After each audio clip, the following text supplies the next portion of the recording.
Morning student, आज हम पढ़ने जा रहे हैं सेल साइकिल या सेल डिवीज़न। सबसे पहले जो लिविंग ऑर्गेनिज्म होते हैं उसमें दो इवेंट होते हैं, एक तो ड्यूरिंग ग्रोथ के ड्यूरेशन में, एक रिप्रोडक्शन के ड्यूरेशन में। तो जिससे क्या होता है कि एक ग्रोथ के ड्यूरेशन में तो बहुत सारी सेल्स एक साथ बनती है जो बाद में ग्रोथ के लिए कंट्रीब्यूशन कहती है। सेल डिवीज़न एक प्रोसेस है जिनमें पेरेंट सेल्स रेप्लिकेशन के बाद में इनकी दो डॉटर सेल्स में स्प्लिट्स होती है और अनदर दो सेल बनाती है। 1879 में बोवेरी और फ्लेमिंग ने सबसे पहले ये इवेंट डिस्क्राइब किए थे न्यूक्लियस में। उन्होंने बताया था कि एक सेल से दो आइडेंटिकल सेल्स फॉर्म होती है। 1887 में वाशमैन ने भी सजेस्टेड किए थे कि स्पेशलाइज्ड सेल एक अलग टाइप का सेल डिवीज़न होता है गैमेट्स में। हम पढ़ लेते हैं सेल डिवीज़न के सिग्निफिकेंस। सबसे पहले जो सेल थ्योरी दी गई थी सुटन और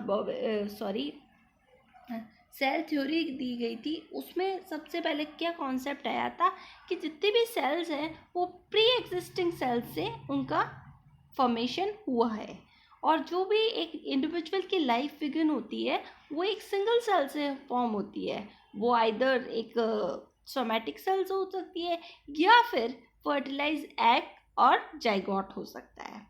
और मल्टीसेल्यूलर ऑर्गेनिज्म होते हैं जैसे ह्यूमन बीइंग, व्हेल, एलिफेंट, ये बहुत सारी बिलियन ट्रिलियन ऑफ सेल से बने हुए होते हैं और वो सब रिपीटेड सेल डिवीज़न के बाद में फॉर्मेशन होती है।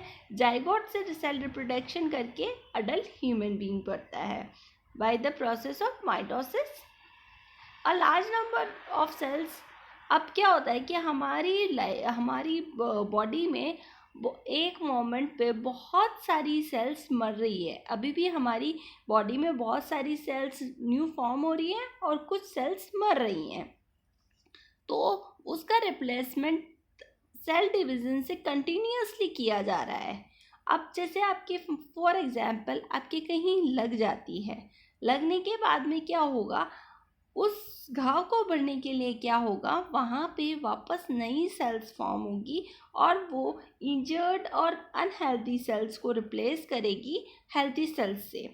अब आपका यूनिसेलुलर ऑर्गेनिज्म है, जैसे फॉर एग्जांपल हम लेते हैं हाइड्रा को हम कहीं से भी काटे एक दूसरे हाइड्रा का फॉर्मेशन हो जाता है। वो कैसे हो जाता है, क्योंकि उसके सेल्स में कैपेबिलिटी होती है कि वो पूरे ऑर्गेनिज्म को बना सकें।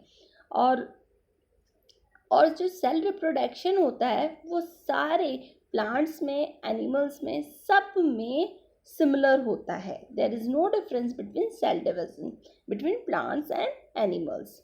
अब क्या क्या फैक्टर्स होते हैं जो सेल्स रिप्रोडक्शन को कंट्रोल करते हैं। सबसे पहले फैक्टर्स होते हैं, सबसे पहले मिनिमम ग्रोथ। जब एक न्यूली फॉर्म्ड सेल्स होती है वो इमीडिएटली डिवाइड में नहीं चली जाती है।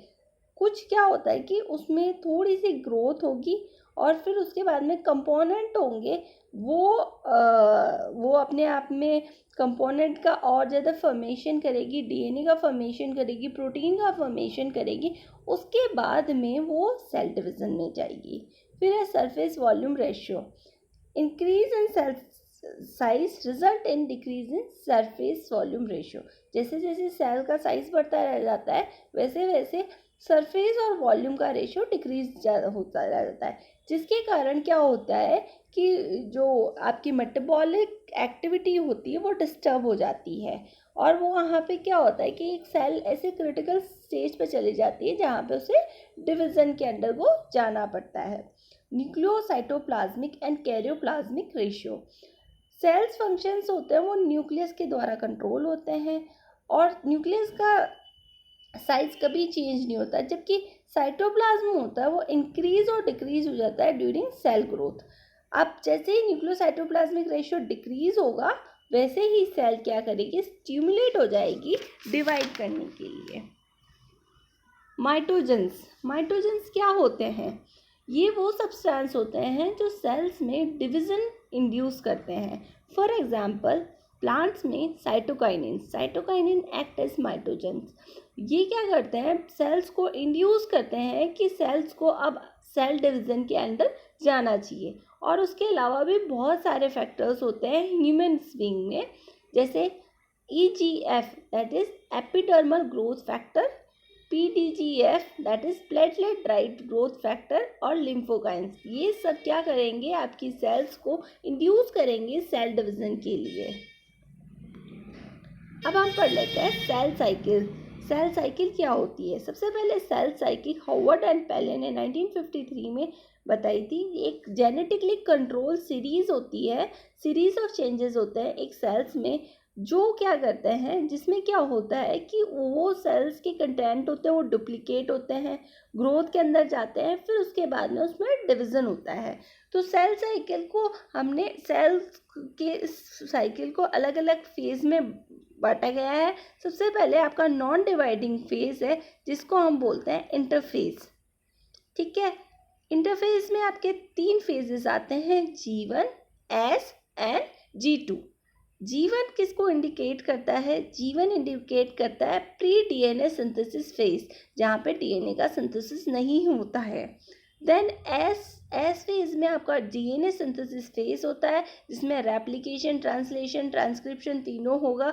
G2 होता है पोस्ट डीएनए सिंथेसिस फेज, जो एस के जस्ट बाद में आता है। देन इसके बाद में आता है आपका एम फेज। एम फेज में आपके चारों स्टेज आती है, prophase, metaphase, anaphase, telophase and cytokinesis. सबसे इंटरफेज होता है वो रेस्टिंग स्टेज होती है। कुछ प्लांट्स में या कुछ एनिमल्स में ये कुछ थोड़े से टाइम के लिए और होती है, और कुछ के लिए ये रेप्लिकेशन रेस्टिंग टाइम बहुत बड़ा पीरियड होता है। अब इंटरफेज में क्या क्या प्रोसेसेस होती हैं? सबसे पहले आपका डीएनए का रेप्लिकेशन होगा, और न्यूक्लियर प्रोटीन्स होंगे, हिस्टोन्स होंगे, उसका भी सिंथेसिस होगा। तो वो कहाँ पे हो रहा है? आपका इंटरफेज में। और एनिमल सेल्स में क्या होगा कि जो सेंट्रियोल है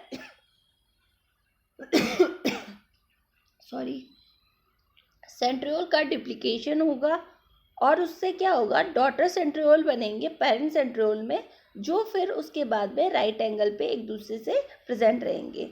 और अब दूसरा थर्ड इवेंट क्या होगा? Synthesis of embryo rich compound. अब क्या होगा कि इसके अलावा भी प्रोटीन सिंथेसिस होगा, जो एनर्जी प्रोवाइड कराएगा माइटोसिस के लिए। Synthesis of protein at the end of interphase. Interphase का मतलब क्या होता है? इन बिटवीन स्टेज, ये ना इंटरमाइटोटिक स्टेज भी बोला जाता है, जहाँ पे सीरीज ऑफ चेंजेस होती है। यहाँ पे क्या होता है कि इंटरफेस रियलिटी में तो इंटेंस सिंथेसिस और ग्रोथ का फेस होता है, और एनर्जी फेस भी कहा जा सकता है। और during interphase duplication of chromosome take place. जो आपके क्रोमोसोम्स होते हैं वो डुप्लीकेट होते हैं। एक सिंगल क्रोमोसोम को हम मोनाड बोलते हैं, जब ये डबल हो जाते हैं इसको बोलते हैं डायड। और इस फेज में आपके carbohydrate, fats, proteins, nucleic acid, सब जितने भी आपके ग्रोथ के लिए रिक्वायर्ड होते हैं वो सारे इस इंटरफेस में सिंथेसिस होते हैं। इंटरफेस में 75 to 95% पीरियड आप सेल इंटरफेस में व्यतीत करती है, और इंटरफेस होता है वो नॉन डिवाइडिंग सेल्स का बहुत ज़्यादा टाइम तक रहता है। ठीक है, अब हम बात कर लेते हैं G1 फेज की। G1 फेज आपका फर्स्ट ग्रोथ फेज या पोस्ट माइटोटिक गैप फेज कहा जा सकता है। और इसमें क्या होता है कि mitotic phase of cell initiate S phase. अब ये इवेंट्स आपको याद रखने हैं। इनिशिएशन ऑफ एस फेज के लिए, जब सेल एस फेज के लिए अंदर जाएगी, उसके लिए तैयार करता है G1 फेज। अब इसमें क्या होता है कि different type of RNA form होता है, mRNA, tRNA और rRNA, और protein synthesis, proteins are synthesized. ये सब कहाँ फॉर्मेशन होगा? आपका G1 फेज। बहुत बार क्वेश्चन पूछा जाता है कि आपका आरएनए कौन से फेज में प्रोड्यूस होता है, तो आपका आंसर होगा G1 फेज। G1 फेज में आपका आरएनए सिंथेसिस होता है। जितने भी एटीपी के हैं, न्यूक्लियोटाइड्स है, अमीनो एसिड्स है, आरएनए है, प्रोटीन सिंथेसिस है, ग्रोथ है, वो सब कहाँ होगी? आपकी G1 फेज में।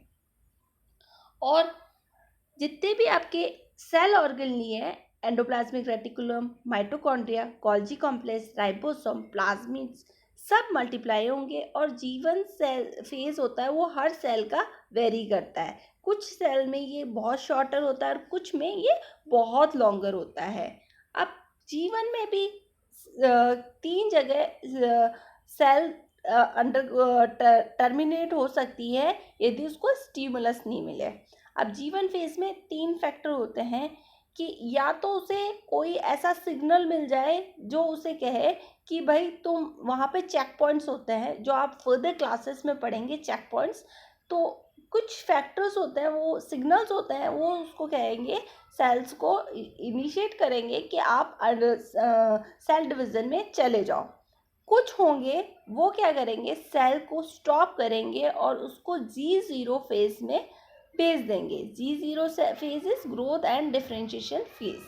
और कुछ फेज होंगे वो सेल को अरेस्ट कर देंगे, में अंडरगो सेल्स को अरेस्ट करके रख देंगे। अब वो आगे या तो एस फेज में भी जा सकती है, G0 फेज में भी जा सकती है।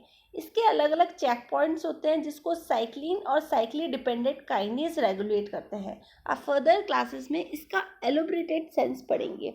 अब एस फेज को हम क्या बोलते हैं, सिंथेटिक फेज। अब एस फेज में क्या होगा कि डीएनए होगा, उसका रेप्लिकेशन होगा। आपका डीएनए रेप्लिकेशन एस फेज में होता है। जो टेम्पलेट होगा उससे आपका न्यू डीएनए फॉर्मेशन होगा। आपका क्रोमोसोम्स होंगे वो 2 सेट्स ऑफ जीन्स फॉर्म करेंगे। और हैप्लॉइड होगी, हैप्लॉइड सेल का क्या बन जाएगी आपकी, डाइप्लॉइड। और फिर इसके बाद में डाइप्लॉइड सेल्स होती है वो बन जाती है टेट्राप्लॉइड, मतलब जस्ट डबलिंग हो जाती है। और हिस्टोन प्रोटीन्स का एसोसिएशन होगा with each DNA forming nucleosomes. Nucleosomes का भी फॉर्मेशन का होता है एस फेज में। और मोस्ट यूकैरियोटिक्स में एस फेज होता है। वो सेल एस फेज बिगिंस होते ही वो सेल माइटोसिस में जाती है। और जो सबसे इम्पॉर्टेंट इवेंट होता है वो होता है रिपेयरिंग ऑफ डैमेज डीएनए। जो डीएनए ड्यूरिंग रेप्लिकेशन डैमेज हो गया उसका रिपेयर होगा इस फेज में। अब है G2 फेज। G2 फेज को हम सेकेंड ग्रोथ भी कहते हैं और प्री माइटोटिक गैप फेज भी कहते हैं।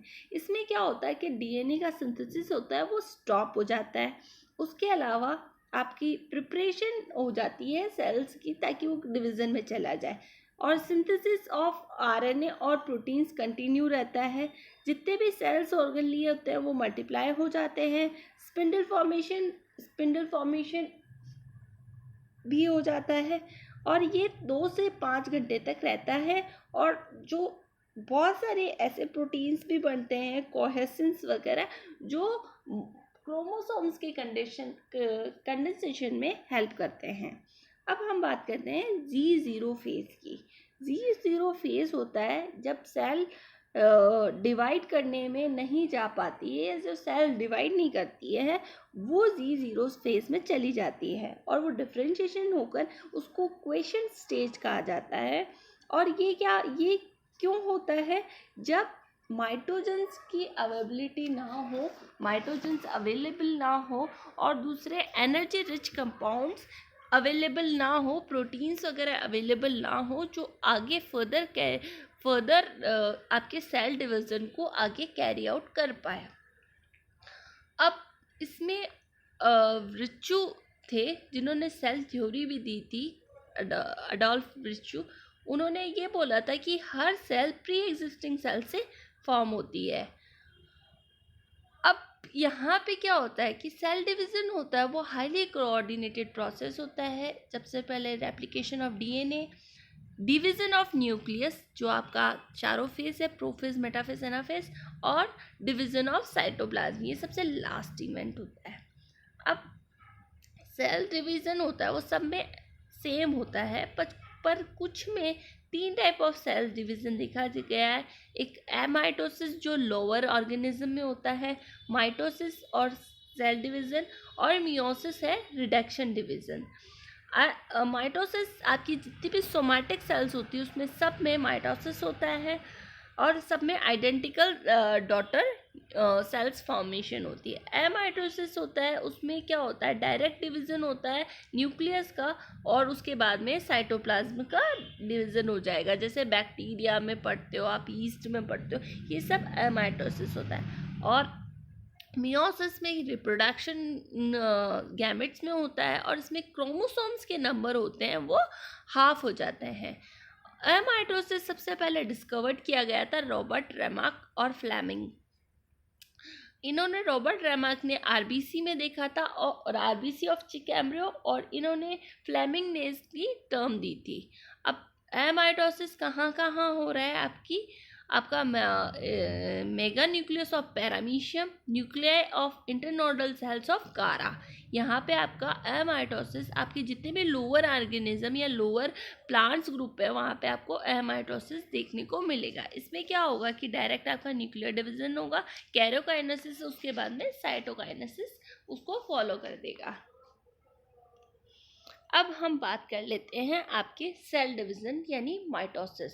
माइटोसिस किसे कहते हैं, एक टाइप ऑफ सेल डिवीज़न होता है जिसमें एक पेरेंट सेल्स होती है वो डुप्लीकेट हो जाती है, रेप्लिकेशन ऑफ डीएनए हो जाता है और उसके बाद में इक्वल डिस्ट्रीब्यूशन क्वालिटेटिवली और क्वांटिटेटिवली इन दो डॉटर सेल्स में उसका इक्वल डिस्ट्रीब्यूशन हो जाता है।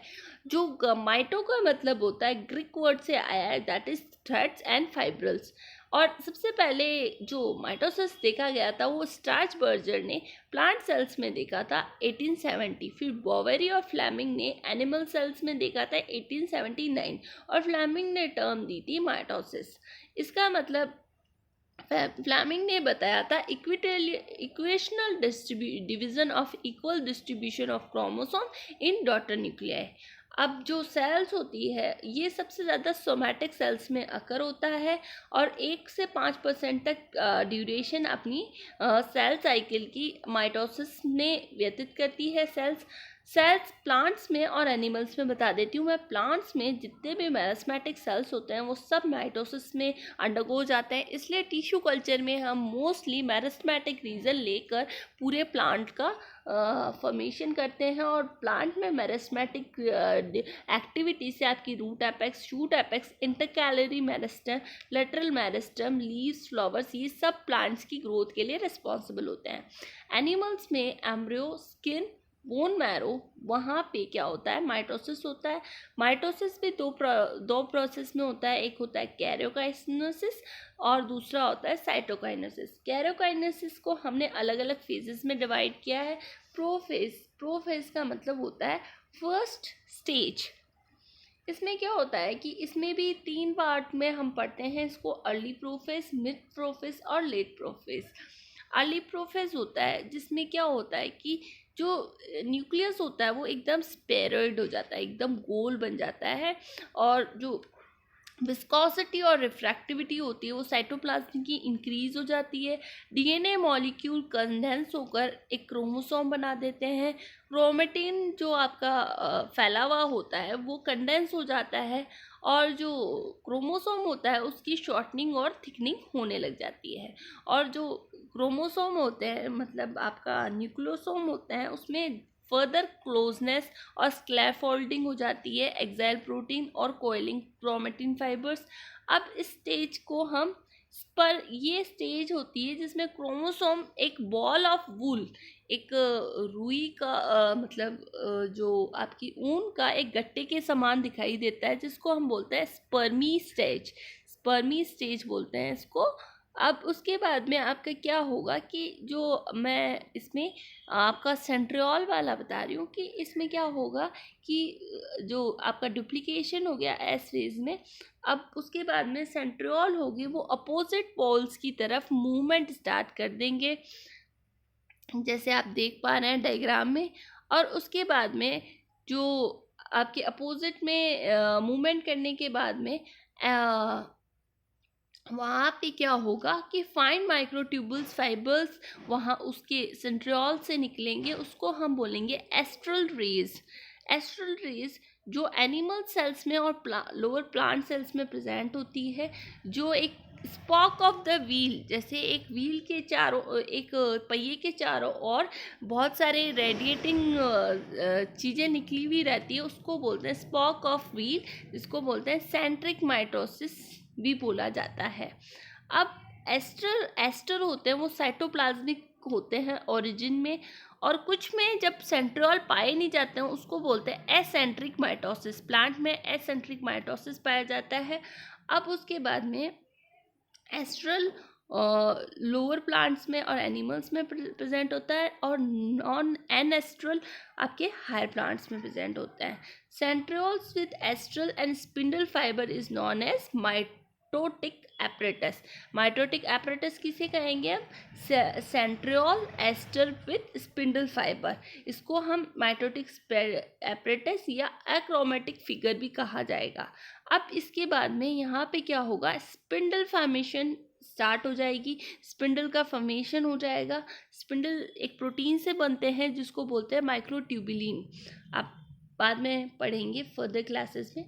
अब मिड प्रोफेज में होता है कि जो क्रोमोसोम होते हैं वो पेरीफेरी की तरफ शिफ्ट हो जाते हैं और बीच का एरिया एकदम क्लियर हो जाता है, और उसके बाद में ये बहुत शॉर्टर और थिकर हो जाते हैं, और ये क्रोमेटिड की 2 थ्रेड्स के साथ प्रेजेंट होंगे, और दोनों क्रोमेटिड एक दूसरे से पूरी तरीके से सेंट्रोमियर के साथ अटैच रहेंगे, जिसको हम बोलेंगे सिस्टर क्रोमेटिड। अब हम बात करते हैं लेट प्रोफेज की। लेट प्रोफेज में क्या होगा, स्पिंडल फाइबर अपीयर हो जाएंगे, साइज ऑफ क्रोमोसोम बहुत कम हो जाएगा, पहले से बहुत कम हो जाएगा, स्पिंडल पोल्स फॉर्म हो जाएंगे without spindle poles are formed without aster in plant, with aster in animal cells. अब न्यूक्लियोलस और cell organelles like mitochondria, Golgi complex सब क्या हो गए, डिसअपियर हो जाएंगे। अब यहाँ पे क्या होगा, सारे जितने भी सेल ऑर्गेनली है वो आपके लेट प्रोफेज में डिसअपियर हो जाएंगे। The presence of spindle is essential for mitosis. अब यदि इस स्टेज पे हम प्लांट को एक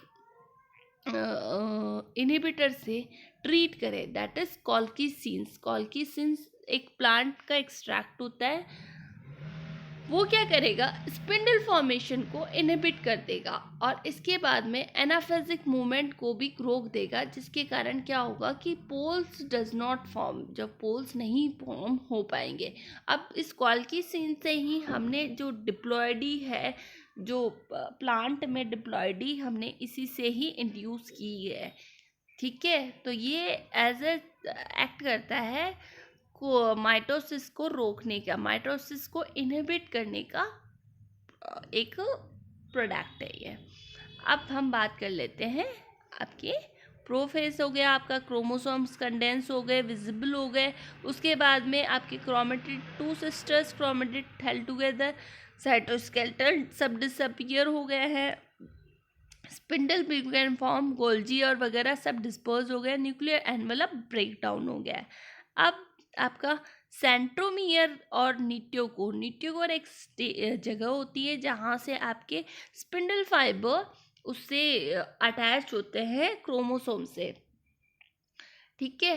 अब न्यूक्लियोकोर से आपके क्रोमोसोम्स अटैच हो जाएंगे, माइटोटिक स्पिंडल फॉर्मेशन हो जाएगी, chromosome attach microtubules to nucleocores, each chromosome oriented sister chromatids are attached with 2 microtubules form opposite poles। अब क्या होगा कि जो स्पिंडल है वो पूरे फॉर्मेशन हो जाएंगे अपोजिट पोल तक, और क्रोमोसोम्स इक्वेटर की तरफ, बीच की तरफ मूव ऑन कर जाएंगे। अब आप इस डायग्राम में देख पा रहे हैं कि जो क्रोमोसोम्स है वो एकदम बीच की तरफ है। देन उसके बाद में मेटाफेज में क्या होगा कि क्रोमोसोम एकदम इक्वेटोरियल प्लेट पे आ जाएंगे, जिसको मेटाफेज प्लेट भी कहा जाता है, और सारे क्रोमोसोम अलाइंड हो जाएंगे इक्वेटर पे, जिसको मेटाफेज प्लेट का कहेंगे, और क्रोमोसोम्स अपोजिट पोल्स पे फिर एक टेंशन डेवलप होगी अपोजिट पोल पे, क्योंकि सारे बीच में आ जाएंगे, जिससे स्पिंडल फाइबर्स खींचेंगे, उसके बाद में वहाँ पे एक टेंशन डेवलप होगी।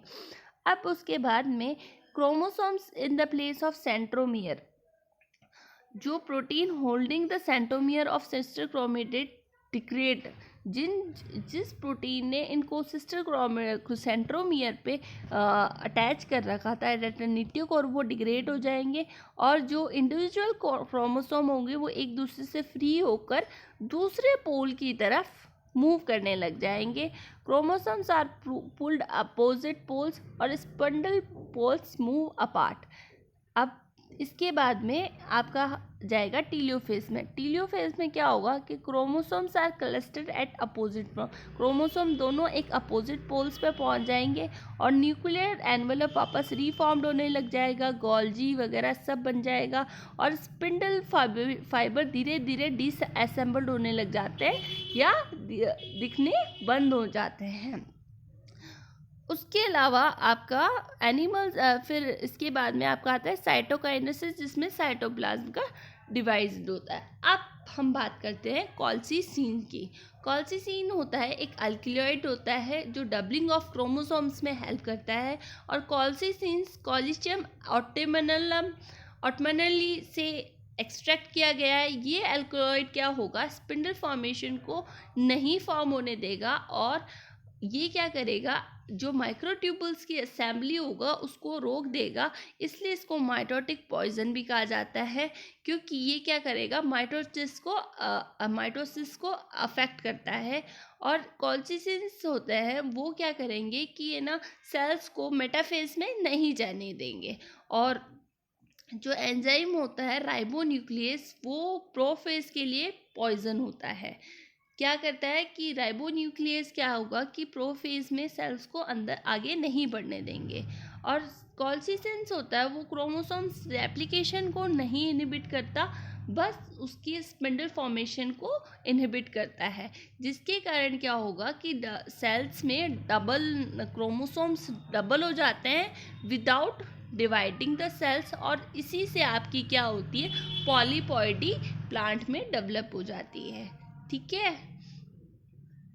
और मेटाफेज स्टेज होती है जहाँ पे आप क्रोमोसोम्स की सारी मॉर्फोलॉजी को अच्छे से स्टडी कर सकते हैं।